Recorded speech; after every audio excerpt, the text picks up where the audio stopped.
Hey guys, Rich here with Brotherhood Reviews, and we're back talking about Chainsawman episode 4, and this solidified it for me. I'm probably going to start reading the manga right after I finish reading Lumino Zone. It's a Junji Ito book, but that is not why we're here. We are here to talk about Chainsawman episode 4, and before we get into it, like, comment, and subscribe if you like the content I'm bringing you, if you want review and breakdowns like this. And let's get into it. Chainsawman episode 4, we get the ending of the Devil and Denji fight.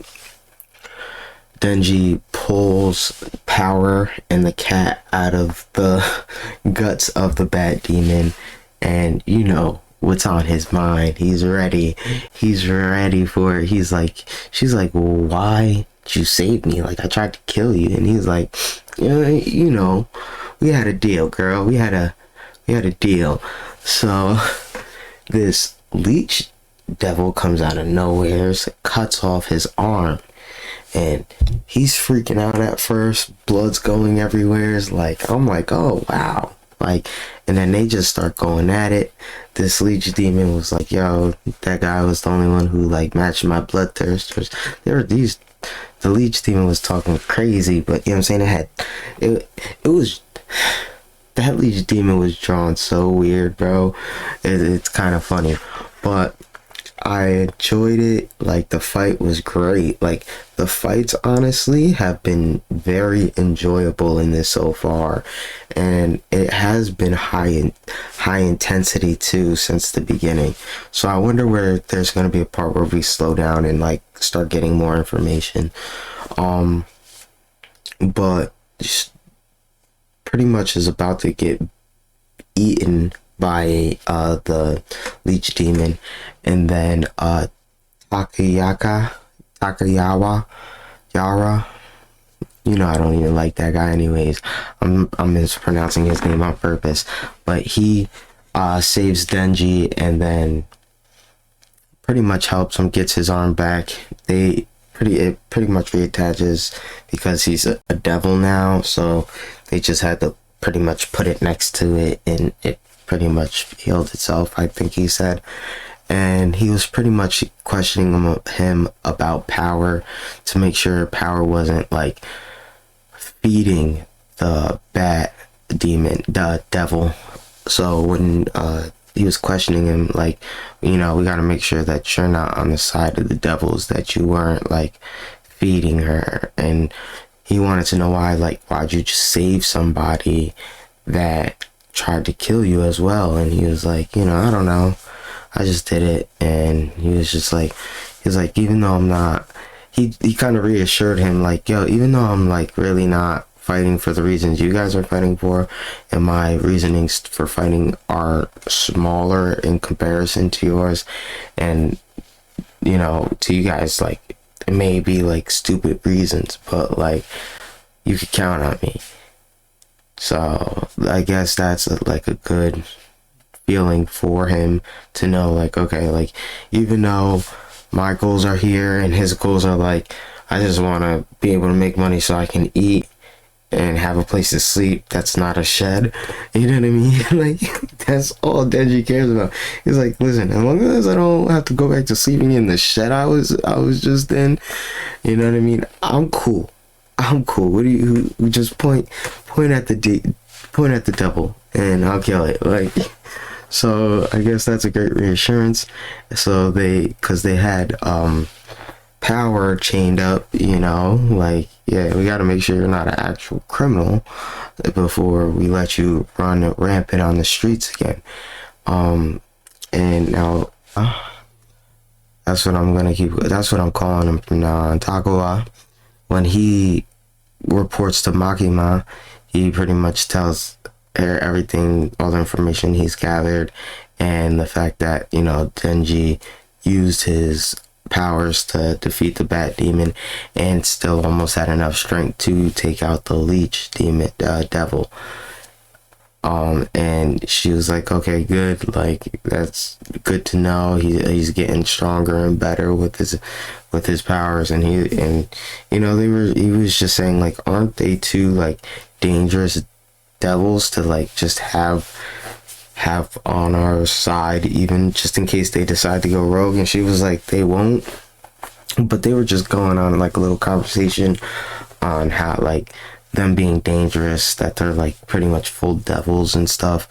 And I think he's just jealous because he's only got his devil in his arm. Because that's also what we find out, is that the technique he used to save Denji is because he made a pact too with the devil, but it's in his arm. So I hope I got that right.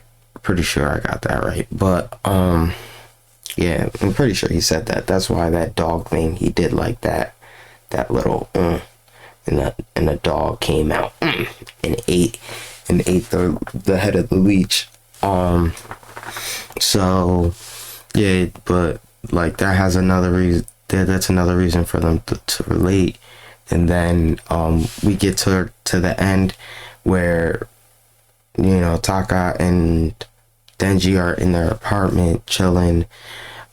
Taka's about to cook and Power pulls up. She's knocking and then she breaks in and she's like, this is a crummy house. Like, and Taka calls Makima and he's like, what is going on? And she's like, oh yeah, I thought she could room with you guys, or it'll be a perfect fit. You're the only one I trust with something like this. And it is like a hilarious dynamic, because it's like when two neat freaks gets a messy roommate, but they can't kick that messy roommate out. It's one of those situations, and it is hilarious. Now, other than that, we get to the point where Denji is cleaning the bathroom and she comes in and my boy gets what he wants. He's allowed 3 squeezes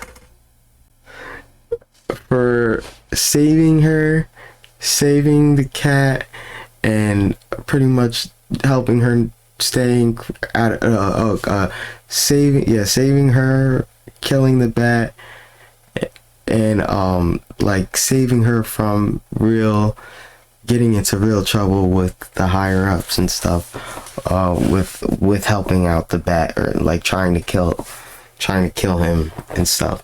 So it is just, it's too funny, and they're both blushing, and at the end, and he's like, you're an angel. You're like, oh my god, you're an angel. I loved it because it's like that moment where it's like, yeah, like you talk a big game, but like, are you really about it? Like when you actually get that opportunity, and like, it's like, well, this is what you wanted, right? You held up your end of the deal, right? So I'm holding up mine. It's kind of like she kind of, and you could tell during the fight when he was fighting the leech, and she actually was seeing him fight. Like she actually was like, oh wow, like he's fights so fierce. Like it's so like the dynamic between them two is probably gonna be great, and I'm definitely gonna probably start Chainsawman, the actual manga, tomorrow. So we'll see how that goes. Definitely be doing updates on the manga as I start reading it. But I love this so much so far, especially this episode. It really solidified it for me. Like the last episode, the fights got me, but this episode, like the dynamic with them three and how Makima is playing her role so cynical. It's like she's cynical but in a mysterious way, and I like it so far. So that's kind of why I want to pick up the manga as soon as possible. But that's my thoughts on this episode. I hope you guys are enjoying it as well. And I hope you guys have a good day, time, night, whenever you guys are listening to this. Thank you.